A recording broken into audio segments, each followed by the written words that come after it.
Hey guys, welcome back. Today I'm going to be showing you how to make this redstone torch breaking redstone torch detector. Um, it's essentially a bud switch that comes back here, but this is actually the block that the bud switch pushes. Uh, so it works to knock the torch off, I guess. I came up with it by myself. I mean, I'm not saying that nobody else has come up with it first, I'm not really sure, but I did make this by myself without any outside help, so it's very simple. The signal comes back here when you put the torch on the block.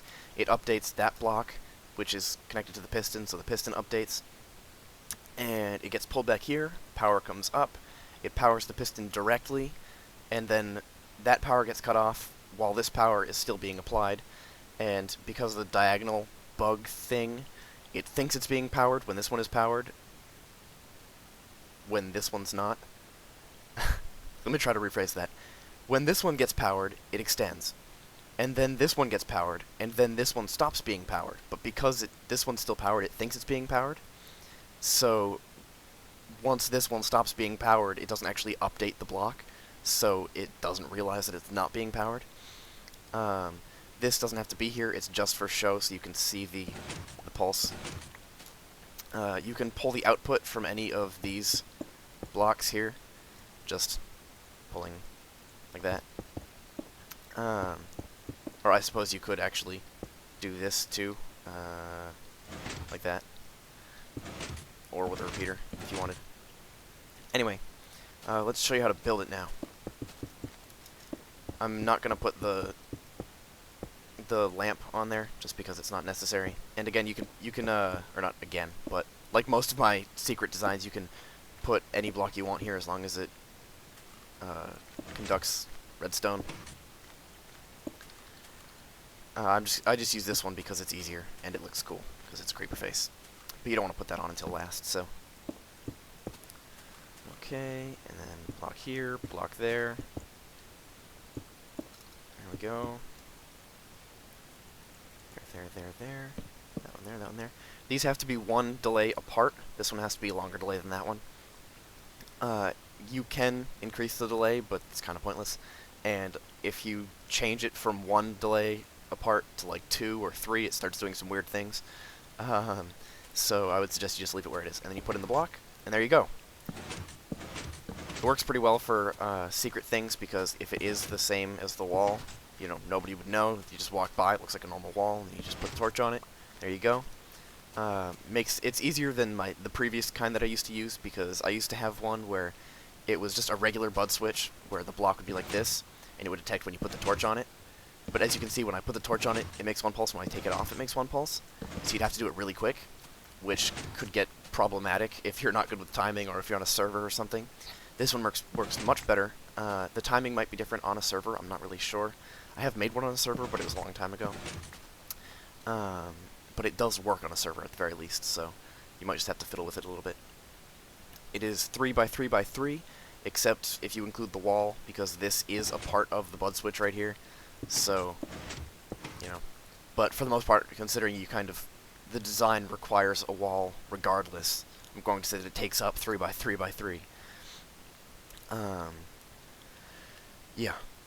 So I wanted to make this video because I saw CNB Minecraft uploaded a video of his bat cave, and he had a secret door that used a similar device, but it was one where, like I said, you would put it on, and I'm not really sure if it was a bud switch like this. I didn't actually look at the wiring, but you would have to put on the torch and break it off and time it properly.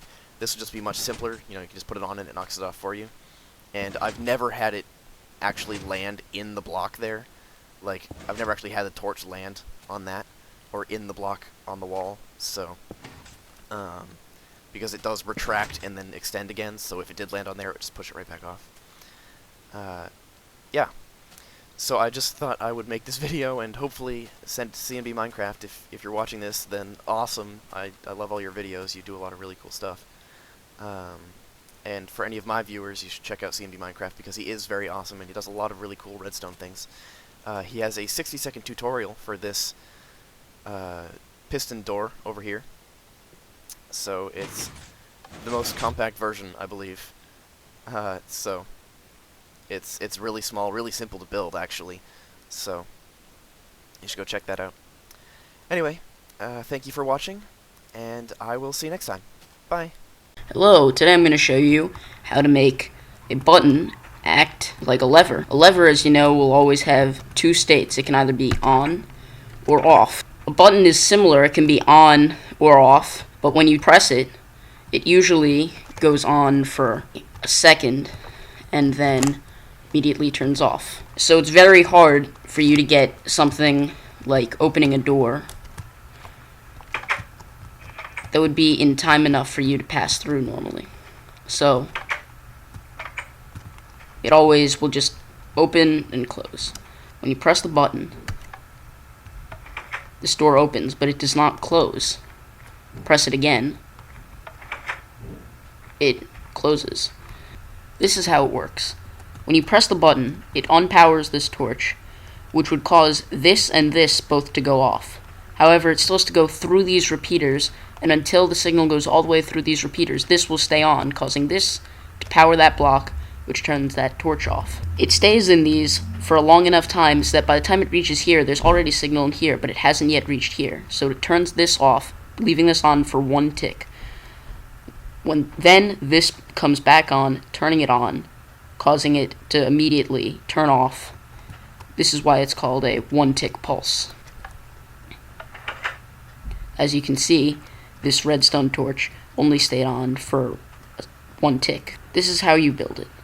What you're going to need is some solid blocks, a button, redstone torches, one sticky piston, and 4 redstone repeaters. You start by putting button on a block. This could be any block. If you don't want it here, you could put it on a block over here, and it would have the same effect. However, if you just want to build it like this, just to figure it out for yourself, we'll just put it here for now. You then want to place a redstone torch on the back of this block. The next thing you're going to want to do is place redstone in this formation.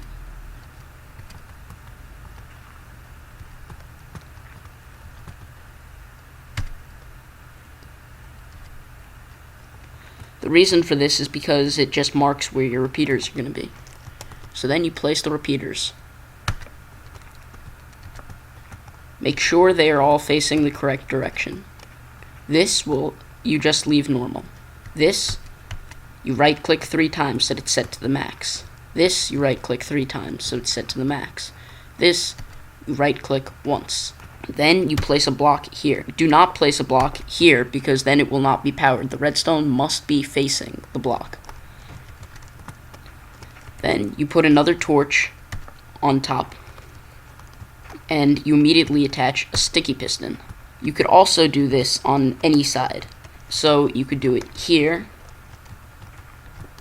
here. To make it as compact as possible, we're going to put it here. You then make sure the sticky piston is facing this way, or away from the torch, and then place a solid block right next to it. Then what you're going to want is a solid power source, which is generally just a redstone torch, followed by redstone dust to power the block. The signal will then be carried through the block by a redstone repeater as soon as it touches the block. What you're then going to do is just attach this to any device you want. For demonstration purposes, we'll use this lamp. What happens with the piston is when it does a one-tick pulse, it will briefly go on, but it doesn't have another tick to detect that it's attached to this block and pull it back. So it'll leave it there. However, it will have one tick when it goes back into power when I press the button again, and it will bring it back, causing this to unpower.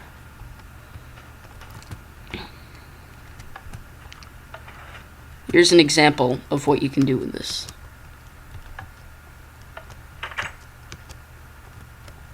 If you wanted, I could attach a button here and attach it to the same signal that that button is attached to, so that I could close the door from the inside. What I've done here is, as I've explained in the demonstration, is I've just extended where the button is. Instead of being right on the block, I extend it using redstone. It goes through this, goes to the 1-tick pulse, and then gets carried out onto these 2 torches, which get powered on or off. It opens the door and closes the door. So if you want to use buttons instead of levers, this is how.